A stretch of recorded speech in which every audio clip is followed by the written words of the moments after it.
Hola, me llamo Lucía y soy de sexto del colegio C del Hirado. Hoy os vengo a recomendar un libro que me encanta, que es En el reino de la fantasía, que es de Elizabeth Adami, pero escribe bajo el seudónimo de Jerónimo Stilton. Este libro, como veis, tiene un montón de personajes, hasta de otros cuentos que conocéis seguro, como El gato con botas, Pinocho, etc. Bueno, este libro también tiene 8 olores que cuando rascas notas el perfume o tufo que pueden contener estos libros. Y bueno, a mí me apasiona la lectura desde muy pequeñita, pero cuando encontré estos libros, madre mía, la que se montó por encontrarlos.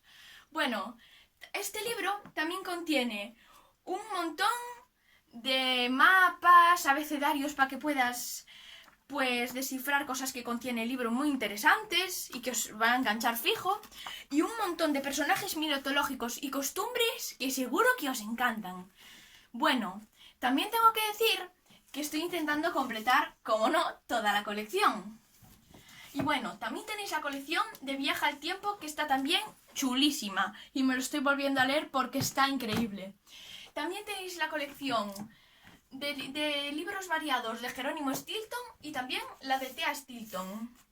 Este libro me encanta porque aparte, veis el dragón y todo esto que le lleva al reino de la fantasía y dice palabras muy bonitas sobre sus amigos. Te ayuda a valorarlos y a saber que siempre estarán ahí para ti.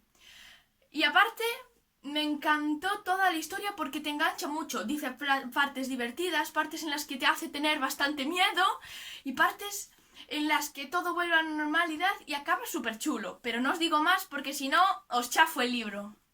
Espero que os guste mucho como a mí y que los coleccionéis y que viváis tantas aventuras como él y como yo.